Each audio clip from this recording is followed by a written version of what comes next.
नमस्कार, आप देख रहे हैं न्यूज़ वर्ल्ड इंडिया और आपके साथ मैं हूं काजोल नारायण। बहुत स्वागत है आपका हमारे खास प्रोग्राम हेलो डॉक्टर में, जिसमें हम तमाम डॉक्टर से मुलाकात करते हैं और हर एक बीमारी में डिटेल में जानने की कोशिश करते हैं।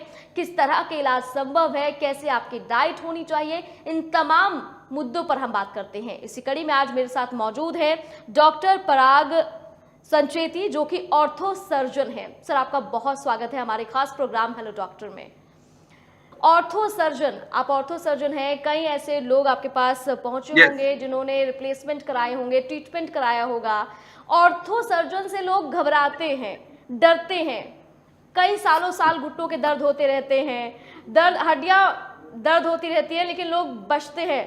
तो ऐसे में लोगों को जागरूक कैसे करें? सबसे पहले तो यही पूछना चाहूंगी आपसे। हाँ, तो ये आपकी बात बहुत सही है कि ऑर्थोपेडिक सर्जन से मरीज डरता है, क्योंकि ऑर्थोपेडिक और सर्जन का काम क्या है? सर्जरी करना। तो उनकी एक इमेज हो गई है ऑर्थोपेडिक सर्जन की, वो सिर्फ सर्जरी करते हैं। इसीलिए कोई भी अगर मरीज ऑर्थोपेडिक सर्जन के पास जाता है तो उसके पहले उसको माइंड में आता है कि सर्जरी लगेगी, पर ये बिल्कुल गलत है। 80% of conditions which are related to arthritis, which are related to knee pain, back pain, can be managed without surgery. ये मैं पहले कहना चाहूंगा। और दूसरी बात जो आप पूछे कि ऑर्थोपेडिक सर्जन्स का काम का प्रभाव जो होता है, जो उनका एक वर्किंग पैटर्न है, वो बढ़ रहा है, उनके मरीज बढ़ रहे हैं। इसका रीजन यही है कि एक्सीडेंट्स बढ़ रहे हैं, नंबर ऑफ कार्स बढ़ रहे हैं, हाईवेज अपने यहाँ ज्यादा हो रहे हैं। उसके साथ साथ जो एक पैटर्न ऑफ वर्क है, टाइप ऑफ वर्क है, आजकल हम देखते हैं कि स्पोर्ट्स इंजरीज काफी बढ़ रहे हैं। उसके साथ साथ हम देखते हैं कि एक सिटिंग वर्क ज्यादा है, इसलिए बैक पेन, नेक पेन है, और एल्डरली पेशेंट्स में नी पेन और घुटने का दर्द बहुत ज्यादा हम देखते हैं। बिल्कुल डॉक्टर, इसके अलावा देखिए, जब पेन होता है, चाहे वो घुटनों में हो, चाहे कहीं भी हड्डी में हो, कमर में हो या फिर शोल्डर में हो, तो इसके कारण क्या होते हैं और इसके उपचार क्या है, क्या इसका इलाज है? जी, तो घुटने का जो पेन होता है, that pain is because of two reasons. एक तो वो एज रिलेटेड होगा, जैसे 50, 55, 55 के बाद हड्डी घिसने लगती है और उसमें आर्थराइटिस होता है, तो that is because of arthritis. दूसरा जो है कि घुटने की इंजरी की वजह से पेन होता है, कि घुटना, कोई स्पोर्ट्स खेलते वक्त घुटना ट्विस्ट हो जाता है, हम गिर जाते हैं, या कभी कुछ इंजरी हो जाती है, एक्सीडेंट हो जाता है, उसकी वजह से घुटने के अंदर जो मिनिस्कस होता है उसमें टेयर हो सकता है, लिगामेंट है उसमें टेयर हो सकता है, एंड कार्टिलेज इंजरी हो सकती है। So there are two types of knee pain. One is age related degenerative, जो उसको हम संधिवात बोलते हैं, और दूसरा इंजरी की वजह से, जिसमें मिनिस्कस टेयर, एसीएल टेयर और कार्टिलेज इंजरी हो सकती है। बिल्कुल। और इसके अलावा नी रिप्लेसमेंट सर्जरी, देखिए हमने आजकल बहुत देखा है कि लोग जब थक हार जाते हैं तो नी रिप्लेसमेंट करा देते हैं। कई बार ये बहुत महंगा भी होता है, लेकिन कई बार होता है कि ये बहुत पेनफुल भी हो जाता है जब आप ध्यान नहीं रखते हैं। तो नी रिप्लेसमेंट को हम कैसे समझ सकते हैं आम भाषा में? जी, नी रिप्लेसमेंट यानी हम उसमें नया जॉइंट डालते हैं, जो घुटना है वो बदलते हैं। उसकी जरूरत कब पड़ती है ये पहले समझना चाहिए। ऐसे नहीं है कि घुटने का दर्द हुआ, घुटने में आर्थराइटिस हो गया और नी बदलना पड़ेगा, ऐसे नहीं है। 4 स्टेजेस होते हैं हड्डी के, घुटने के, आर्थराइटिस के। स्टेज 1 जो शुरुआत होती है, स्टेज 2 हड्डी घिसने लगती है, स्टेज 3 थोड़ा सा उसमें डिफॉर्मिटी, व्यंगत्व आता है, और स्टेज 4 यानी पूरा डिफॉर्मिटी आता है। तो जब स्टेज 4 में जाते हैं, जब घुटने काफी टेढ़े हो जाते हैं, पेन बहुत अनबेरेबल होता है, उसी टाइम नी रिप्लेसमेंट लगता है। फर्स्ट 3 स्टेजेस हम बिना नी रिप्लेसमेंट यानी exercises, physiotherapy, medication, footwear modification, knee braces, इससे मैनेज कर सकते हैं। यानी नी रिप्लेसमेंट जो है वो एक लास्ट ऑप्शन होता है, उससे पहले बहुत सारे ट्रीटमेंट है जिससे आप अपने घुटनों का पेन जो है वो very rightly said, that is the last option. और उसके पहले बहुत सारे तरीके हैं कि जिससे हम घुटने का दर्द घला सकते हैं। बिल्कुल डॉक्टर, देखिए आज के लाइफस्टाइल के बारे में हम सभी जानते हैं, बहुत फास्ट लाइफ है, फास्ट फूड हम खाते हैं, स्मार्टफोन का इस्तेमाल करते हैं, घंटों हम लैपटॉप पर बैठे रहते हैं। कभी हमें सर्वाइकल पेन शुरू हो जाता है, कभी शोल्डर पेन शुरू हो जाता है, कई बार हमारे पैरों में दर्द हो जाता है, लेकिन हम इसको इग्नोर करते रहते हैं।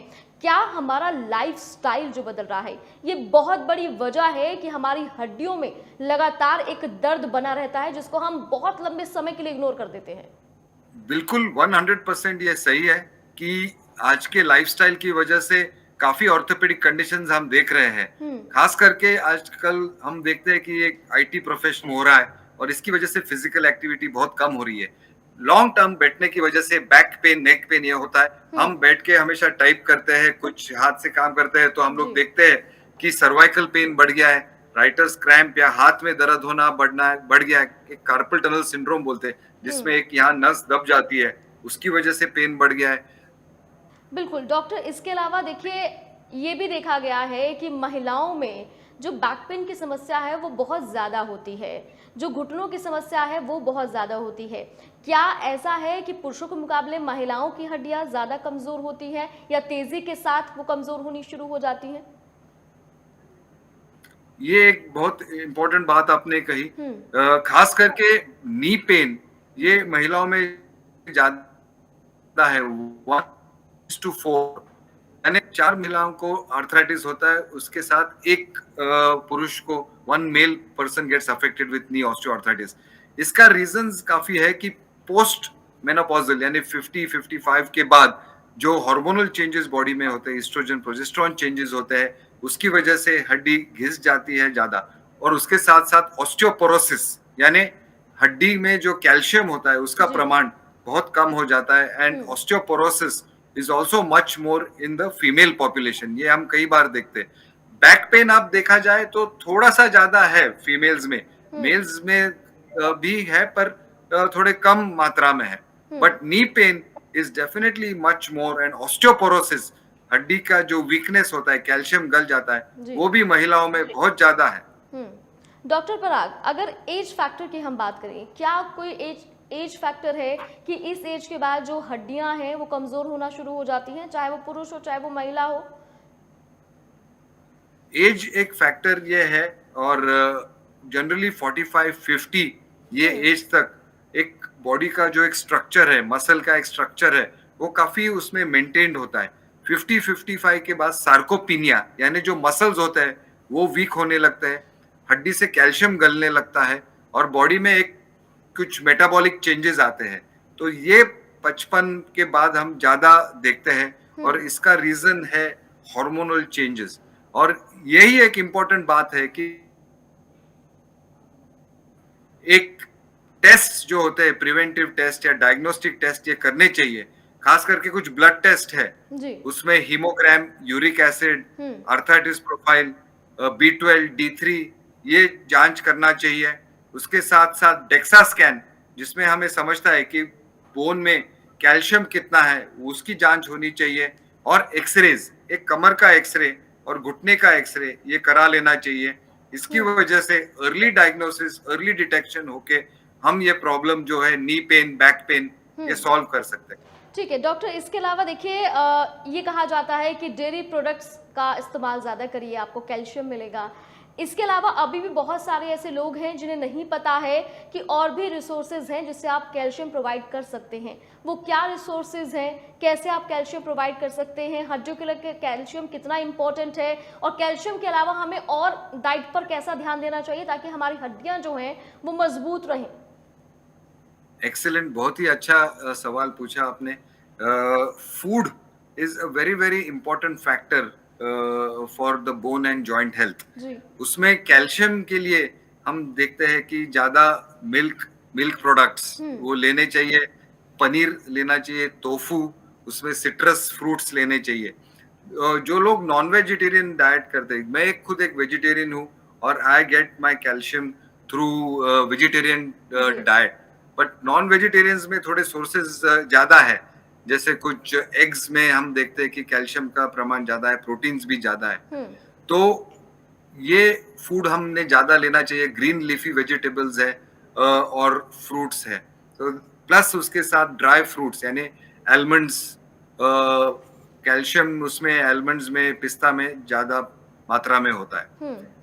इम्पोर्टेंट इज कि 50-55 के बाद प्रोटीन इंटेक भी हमको साथ साथ बढ़ाना चाहिए।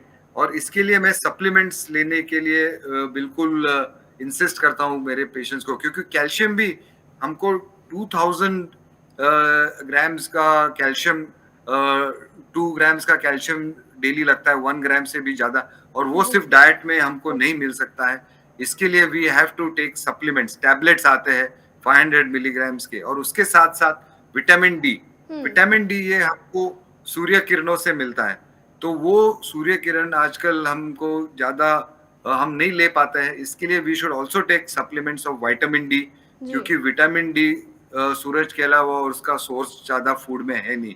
तो बिल्कुल। कैल्शियम डॉक्टर इसके और अलावा विटामिन देखिए डी के आज की टैबलेट्स लाइफ की हम बात डाइट करें के तो हम साथ आप 50 के कैल्शियम बाद तो ले लेते लेना ही हैं। लेना है। आपने कहा कि कुछ दिस इज मेडिसिन्स भी हैं, वेरी वेरी इंपॉर्टेंट वो टिप। भी हम आपने इस्तेमाल पूछा कि करते और हैं। क्या कर सकते हैं। जी। एक्सरसाइज, जी। फिजियोथेरेपी। एक्सरसाइज से क्या होता है कि एक जो ब्लड सर्कुलेशन है बॉडी में बढ़ता है, और वो ब्लड कैल्शियम बोन को प्रोवाइड करता है, इसलिए एक्सरसाइज इज वेरी इंपॉर्टेंट। उसमें 3 टाइप के एक्सरसाइज मैं हमेशा हुँ। कहता हूँ। वन इज एरोबिक एक्सरसाइजेज, उसमें हम साइकिलिंग कर सकते हैं, चलने का एक्सरसाइज कर सकते हैं। सेकंड इज फ्लेक्सिबिलिटी एक्सरसाइजेस, जिसमें योगा हम कर सकते हैं। और तीसरा है स्ट्रेंथ एक्सरसाइजेस, थोड़ा सा वेट लिफ्टिंग जो है कि मध्यम मात्रा में, बहुत हैवी नहीं करना चाहिए। तो ये 3 एक्सरसाइजेस मैं बिल्कुल मानता हूँ, ये करने से आपकी बोन और जॉइंट हेल्थ अच्छी रहेगी। हुँ। फ्लेक्सिबिलिटी, योगा, स्ट्रेंथ, वेट्स, और एंड्योरेंस के लिए एरोबिक एक्सरसाइजेस। डॉक्टर हम लगातार बात कर रहे हैं हड्डियों के दर्द पर, जी। घुटनों के दर्द पर, हड्डियां कैसे मजबूत हो इस पर। विटामिन डी का आपने जिक्र किया है। विटामिन डी का सोर्स सिर्फ सन है, तो कैसे यस। विटामिन डी हमें मिल पाए? क्योंकि आज की लाइफ में हम देख रहे हैं कि हम ऑफिस चले जाते हैं, लोग निकलते नहीं हैं, बहुत ज़्यादा ऐसा हो गया है कि लोग आलसी हो गए हैं। जी, तो जैसे मैंने बोला अभी कि विटामिन डी ये हमको सिर्फ हम्म। सूरज या सन से ही मिलता है, तो हम नहीं जा पाते। और मॉर्निंग में हम 9 टू 11 का जो सूर्य किरण का प्रकाश है, that is supposed to be the best. Hmm. But then if you can not do it, then supplements लेना बहुत जरूरी है, हम्म। क्योंकि कैल्शियम अगर पेट से हमको ऑब्जॉर्ब करना है बॉडी में, ब्लड में और बोन्स में, तो उसको विटामिन डी की साथ चाहिए। Even if you take lots of calcium but you don't take vitamin D with it, वो अब्सॉर्ब नहीं होगा। इसलिए विटामिन डी के सप्लीमेंट्स ये आपको लेने ही चाहिए। उसमें सैचेट्स आते हैं, हम्म। हफ्ते में एक सैचेट या एक गोली भी अभी आती है। Once in a week you can take that tablet of 60,000 units and that is sufficient. ठीक है सर, नी रिप्लेसमेंट की हम बात कर रहे थे। नी जी। रिप्लेसमेंट को समझना बहुत ज़्यादा ज़रूरी हो जाता है। नी रिप्लेसमेंट कैसे की जाती है, पहले तो हम ये समझना चाहेंगे। जी, जैसे नी रिप्लेसमेंट मैंने बोला कि that is one of the last stage of arthritis, hmm. उसमें हम नी रिप्लेसमेंट करते हैं, इज द लास्ट ऑप्शन। तो इसमें there are 3 joints, 3 bones which form the joint. जो घुटने का जॉइंट है वो फीमर बोन के नीचे वाले हिस्से से, टिबिया बोन के ऊपर वाले हिस्से से, और नी कैप यानी पटेला, ये इससे नी जॉइंट बनता है। तो इसमें हम फीमर यानी जो थाई बोन का नीचे का हिस्सा है वो कट करते हैं, जो लेग बोन टिबिया का ऊपर का हिस्सा कट करते हैं, और पटेला का अंदर जो नी कैप का भाग है वो कट करते हैं, और उसमें नया जॉइंट सीमेंट के द्वारा लगाते हैं। So that is what we do in the knee replacement. जो आर्थराइटिक जॉइंट है, जो हड्डी पूरी घिस गई है टिबिया की, फीमर की और नी कैप पटेला की, वो निकाल के उसमें आर्टिफिशियल जॉइंट डालते हैं। वो एक अलॉय होता है 316L का टाइटेनियम अलॉय, और हाई डेंसिटी पॉलीइथिलीन, उसका एक आर्टिकुलेशन होता है, और इसी से नी रिप्लेसमेंट होता है। और जो आर्थराइटिस का बोन है वो पूरा निकल के आर्टिफिशियल जॉइंट वहां क्रिएट करते हैं, तो बोन पूरी तरह चला जाता है, बोन का जो पेन है वो पूरी तरह चला जाता है। सर इस सर्जरी के फैक्टर्स क्या हैं? इस सर्जरी के फैक्टर्स क्या हैं? Success factors you mean? जी जी जी। रिस्क फैक्टर भी और जी जी सक्सेस फैक्टर भी, दोनों जानना जरूरी हो जाता है। जी जी जी। तो इसमें 2 चीज है। एक तो पहले रिस्क फैक्टर्स के बारे में बताऊंगा। कभी कभी कुछ घुटने में अगर कोई प्री एग्जिस्टिंग इन्फेक्शन हो, तो that can be a risk factor. कभी कभी very obeys, morbidly obeys patients, जिनमें 40 के आगे बीएमआई होता है, जो बॉडी मास इंडेक्स, उनमें थोड़ा रिस्क हो सकता है। उसके साथ साथ ऑस्टियोपोरोसिस यानी बोन्स बहुत ही वीक है, कैल्शियम पूरा गल गया है, तो उसमें ये रिस्क हो सकता है। और जी।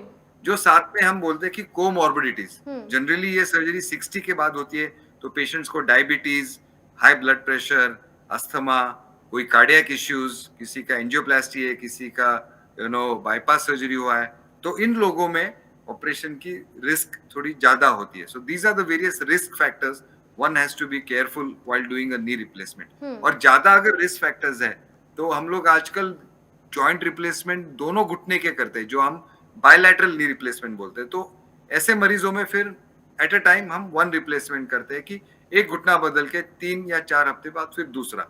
सो these are the various risk factors which I told you. Hmm. बिल्कुल। और इसके अलावा सर्जरी से पहले किन बातों का ध्यान रखना जरूरी है? सर्जरी से अगर आपको डायबिटीज है आप मरीज को, तो हम उसकी जो HbA1c लेवल है वो मेजर करना चाहिए। वो लेवल करीब 7 और 8 के बीच में होनी चाहिए। अगर हाइपरटेंशन है तो वो ब्लड प्रेशर कंट्रोल में आना चाहिए ऑपरेशन के टाइम। साथ साथ कुछ ब्लड थिनर की दवाई हम लेते हैं खून पतली होने की, जैसे इकोस्प्रिन है, क्लोपिटैब है। तो ये दवाई ऑपरेशन से 5 या 7 दिन पहले बंद करनी चाहिए। प्रीहैबिलिटेशन, जैसे रिहैब हम सबको पता है कि फिजियोथेरेपी, रिहैबिलिटेशन के साथ साथ प्रीहैबिलिटेशन यानी हम्म। ऑपरेशन के पहले ही प्रीहैब एक्सरसाइजेस मरीज को सिखाया जाता है। तो प्रीहैबिलिटेशन ये करना बहुत जरूरी है। और ऑपरेशन के बाद क्या होने वाला है उसका एक काउंसलिंग पेशेंट को, मरीज को बताना बहुत जरूरी है कि ऑपरेशन के बाद 1 दिन तक हम उनको सुला के रखते हैं। नेक्स्ट डे मॉर्निंग जैसे ही 12 घंटे बाद पेशेंट को चलाते हैं, हम्म। पहले कुछ दिन तक वॉकर या स्टिक से चलाते हैं। 12वें या 15वें दिन पे स्टिच खुल जाते हैं, after which he can have a independent life. Hospital stay भी आजकल बहुत कम हो गया है, 2 दिन में मरीज घर जा सकता है और फिर स्टिच रिमूवल के लिए सिर्फ वो ठीक है, ये तो बात हो हॉस्पिटल गई डॉक्टर की सर्जरी से पहले किन बातों का हमें ध्यान रखना होगा। लेकिन सर्जरी के बाद भी बहुत सारी चीज़ों का ध्यान रखना पड़ता है। कब तक अपने डॉक्टर से कंसल्ट करते रहें? कितने साल लग जाते हैं इसे ठीक होने में, रिकवर होने में? क्योंकि मेडिसिन आप नहीं छोड़ सकते। सो ऑपरेशन के बाद रिकवर होने में 3 से 4 हफ्ते लग जाते हैं। जैसे मैंने अभी बोला कि 12-15 दिन तक स्टिच खुल जाते हैं, बाद में वॉकर और स्टिक सपोर्ट चला जाता है। स्टार्टिंग 3 वीक्स को आपको थोड़ा सा डोमेस्टिक हेल्प चाहिए, किसी का सपोर्ट घर में चाहिए, बट 1 मंथ के बाद, 1 महीने के बाद आप पूरी तरह से इंडिपेंडेंट हो जाते हैं और आप खुद का काम खुद कर सकते हैं। मैं मरीजों को 4 व्हीलर यानी गाड़ी चलाने की परमिशन 2 महीने में देता हूँ। अगर 2 व्हीलर स्कूटी या कुछ चलाना है तो वो भी 2.5 महीने में वो खुद का खुद वो चला सकते हैं and they can live independent life. जो मरीज ऑफिस जाना चाहते हैं, काम करना चाहते हैं, तो 1 month, 3 weeks to 1 month leave is enough, after which they can start office work. बिल्कुल डॉक्टर, इसके अलावा देखिए सर्जरी का जिक्र हमने किया है, नी रिप्लेसमेंट का जिक्र हमने कर लिया है, लेकिन सवाल ये उठता है कि हमें पता नहीं चल पाता कि हमारी हड्डियां कमज़ोर हो रही हैं। तो इसके लक्षण क्या हैं? कैसे हम पता करें कि हमारी हड्डियां कमज़ोर हैं? पेन हो रहा है, हल्का पेन हो रहा है, हम पेन किलर ले लेते हैं या डॉक्टर से कंसल्ट कर लेते हैं, दवाइयाँ ले आते हैं, खा लेते हैं, दर्द खत्म, हम भूल जाते हैं। तो ये बहुत ही एक अच्छा सवाल है टू फाइंड आउट कि अपनी हड्डियां कमजोर हो रही है। देर आर 2 वेज, 2 तरीके से। एक तो जैसे हम प्रिवेंटिव हेल्थ चेकअप बोलते हैं, आजकल जो कार्डियक पेशेंट्स होते हैं उनमें काफी अवेयरनेस है, साल में एक बार वो ECG, 2D एको, स्ट्रेस टेस्ट करा लेते हैं। वैसे ही बोन एंड जॉइंट चेकअप साल में एक बार करना चाहिए। उसमें खास करके डेक्सा स्कैन, जिसमें कैल्शियम का प्रमाण हड्डी में कितना है वो समझ में आता है। Blood test, uric acid, B12, D3 वो करना चाहिए। और डॉक्टर से एक पूरा चेकअप नी जॉइंट और खास करके स्पाइन का करवा लेना चाहिए एक्सरे के द्वारा। So these are the preventive test like we do for cardiac, we should do for bone and joint also. 50-55 के बाद तो ये करना बहुत ही जरूरी है। एक ऑर्थोपेडिक कंसल्टेशन ले लेना चाहिए और calcium supplementation, vitamin D supplementation ये लेना ही चाहिए। बिल्कुल डॉक्टर, इसके अलावा हमने देखा है कि बहुत सारे ऐसे लोग हैं, चाहे वो अर्बन एरियाज़ हों, चाहे वो रूरल एरियाज़ हो, वहाँ पर जो कैल्शियम की गोलियाँ हैं वो खुद से खरीद के खाने लग जाते हैं। ये कितनी हानिकारक हो सकती है अगर बिना डॉक्टर के कंसल्ट के हम खा रहे हैं? तो पेन किलर हमारी हड्डियों पर कितना इफेक्ट डालती है? तो पहले मैं पेन किलर्स का बताऊंगा। बिल्कुल, पेन किलर जो बहुत ज्यादा ड्यूरेशन में लेना बहुत ही हानिकारक है। It causes a lot of side effects. Pain killer गोली जो हम लेते हैं, उससे क्या हो सकता है, एसिडिटी बढ़ सकती है, पेट में अल्सर्स हो सकते हैं, लिवर में, किडनी में डैमेज हो सकता है हुँ, और काफ़ी उसमें फिर डिपेंडेंस हो जाता है। पर आई ऑलवेज़ से दैट कि बियॉन्ड अ सर्टेन लेवल 3 महीना, 6 महीने के बाद पेन किलर लेना नहीं चाहिए। तो क्या करना चाहिए? तो फिज़ियोथेरेपी और कुछ इंजेक्शंस भी हम घुटने में दे सकते हैं, उससे पेन कम हो सकता से। तो पेन किलर जो एनएसएआईडीज़ बोलते हैं, non steroidal anti inflammatory drugs, वो जी। लॉन्ग ड्यूरेशन तक लेना, हुँ। ये काफ़ी साइड इफ़ेक्ट्स कर जा सकता है। बिल्कुल डॉक्टर, और इसके अलावा मैं ये भी आपसे जानने की कोशिश कर रही थी कि कैल्शियम की जो गोली है, विटामिन्स हो, कैल्शियम्स हो, इसकी गोली हम खा रहे हैं, लेकिन बिना डॉक्टर से कंसल्ट किए। क्या ये सही है लॉन्ग टाइम के लिए? Yes, yes. सो कई बार क्या होता है कि कुछ-कुछ पेशेंट्स में हाइपर विटामिनोसिस डी, यानी विटामिन डी कभी-कभी हम ज़्यादा मात्रा में लेते हैं, तो वो हो सकता है। उसके वजह से कुछ फटीगनेस, हेडेक, ये सिम्पटम्स आ सकते हैं। और कभी-कभी कैल्शियम अगर हम लेते हैं, तो कुछ मरीजों में एक किडनी स्टोन फॉर्मेशन की एक टेंडेंसी होती है, किडनी स्टोन्स जो बोलते हैं हम। तो ये खास करके अगर कोई मरीज को ये टेंडेंसी है, हुँ, तो उनमें कैल्शियम फिर कम मात्रा में देना चाहिए। नहीं तो फिर ये जो कैल्सिट्रियोल एक मेडिसिन आता है, कैल्शियम का एक है, वो उसमें अवॉइड करना चाहिए। बट वेरी वेरी रेयरली हम लोग देखते हैं कि ज्यादा कैल्शियम देने से साइड इफेक्ट होते हैं, वेरी रेयर। उल्टा होता है कि कैल्शियम हमेशा कम ही मिलता है, hmm. But as opposed to painkiller के साइड इफेक्ट्स, एसिडिटी, पेट में दर्द, ये बहुत हम देखते हैं। बट कैल्शियम एक्सेस डोज में देना, this is not very very common. Hmm. बिल्कुल, इसके अलावा सर देखिए, घुटनों की तो हमने बात कर ली है, नी रिप्लेसमेंट की बात कर ली है, लेकिन आजकल लोगों के कमर में और शोल्डर्स में बहुत ज़्यादा पेन रहता है। कई बार लोगों को सर्वाइकल भी हो जाता है, इसका स्टार्टिंग में भी मैंने ज़िक्र किया है। तो क्या सर्वाइकल के पेन को हम हड्डियों से जोड़ सकते हैं? बिल्कुल, बिल्कुल, बिकॉज़ सर्वाइकल पेन जो है, वो 2 कारण से है। एक हुँ, तो सर्वाइकल स्पॉन्डिलोसिस, जो हड्डी में जो 7 सर्वाइकल वर्टिब्रे है हमारे गर्दन के, हुँ, उसमें गैप कम हो जाता है और नस जो होती है, सर्वाइकल नर्व्स, स्पाइनल नर्व्स, वो दब जाती है और हाथ में पेन आ जाता है। जी। तो that is definitely related to the bones. और उसके बाजू में मसल्स होते हैं। कई बार ये जो सारे मसल्स है, ट्रेपेजियस मसल्स है, वो भी कई स्पैज़म में जाके मस्कुलर पेन भी ये हो सकता है। जो नॉर्मल कर्वेचर होता है सर्वाइकल का, वो सी शेप में होता है, पर कई बार because of the muscle spasm वो हुँ, गर्दन सीधी हो जाती है और वो कर्वेचर सीधा हो जाता है और उसकी वजह से नेक पेन, गर्दन का दर्द हो सकता हुँ। है। और इसके अलावा जो हमारी कमर में दर्द होता है, उसके क्या कारण हो सकते हैं? क्योंकि महिलाओं में तो चलिए ठीक है, बहुत कॉमन होता है ये। कई बार जो मेंस्ट्रुएशन साइकिल होता है, उसकी वजह से भी कमर में पेन होता है, फिर प्रेगनेंसी के बाद से भी हड्डियाँ कमज़ोर हो जाती हैं, वो सारी चीज़ें समझ में आती हैं। लेकिन पुरुषों में भी आजकल देखा गया है कि कमर पे जो पेन है, वो बहुत ज़्यादा कमर का बढ़ चुका है। तो कमर के दर्द के देयर आर 2 मेन रीज़न्स। एक तो जो एक स्लिप डिस्क होता है कि हुँ, L1 टू L5, ये 5 वर्टिब्रे में L3, L4, L4, L5, L5, S1, ये जो डिस्क है, ये बहुत ज़्यादा मात्रा में स्लिप होके नर्व रूट में प्रेशर देके सायाटिका होता है। So that is slip disc is a very common cause. Second is osteoporosis, यानी कमर में कैल्शियम कम होने से कमर की हड्डी दबती है हुँ, और उसकी वजह से पेन हो सकता है।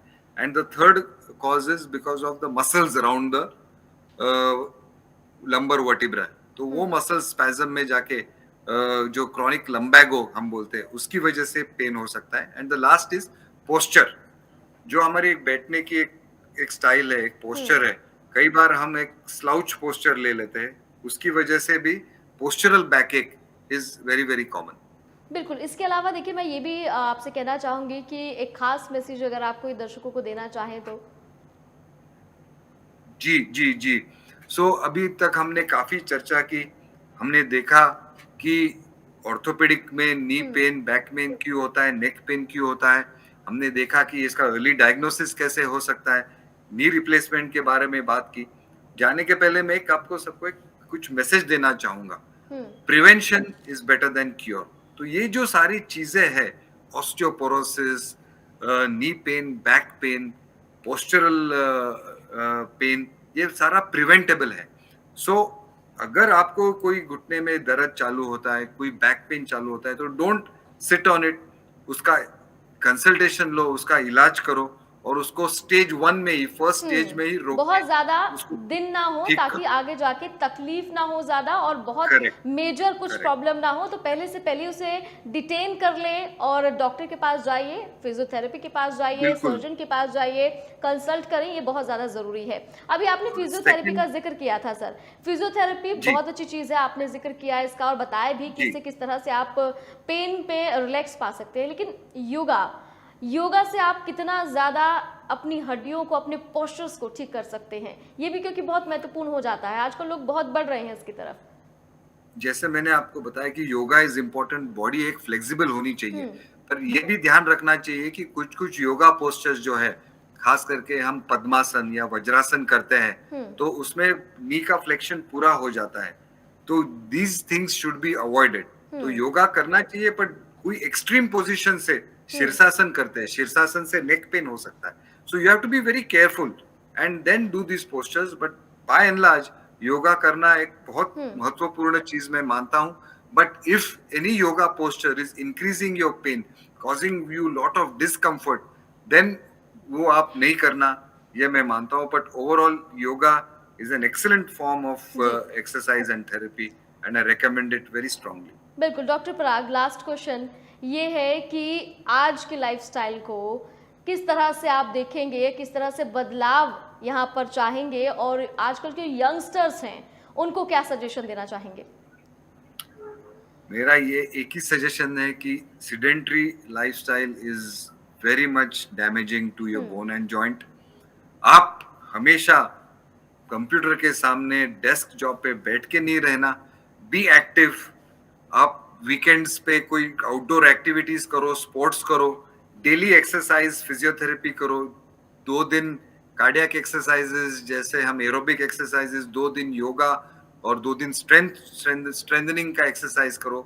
सो I will advise the youngsters today, don't have a hmm, sedentary lifestyle, believe in outdoor activities, and most importantly have a balanced diet। Vitamin D, calcium, जी। B12 ये आपके डाइट में होना ही चाहिए। अगर आप वेजिटेरियन है तो आपको सप्लीमेंट्स लेने चाहिए। And the third thing is to have a stress free life. I strongly believe in the power of meditation and having a spiritual approach to life hmm. to be stress free, which definitely helps you to improve your bone and joint health। बिल्कुल, doctor पराग बहुत शुक्रिया आपका हमारे साथ जुड़ने के लिए, समय देने के लिए, बहुत अच्छे तरीके से दर्शकों को समझाने के लिए। तो डॉक्टर पराग हमारे साथ जुड़े थे, ऑर्थो सर्जन हैं, ऑर्थोपेडिक प्रॉब्लम्स के बारे में उन्होंने बखूबी बताया है। उम्मीद है आप लोगों को बहुत कुछ जानकारियाँ मिली होंगी, ऐसे में आप भी अपनी हड्डियों का बखूबी ध्यान रखेंगे। फिलहाल के लिए इतना ही। देश और दुनिया की तमाम बड़ी खबरों के लिए आप देखते रहिए न्यूज़ 1।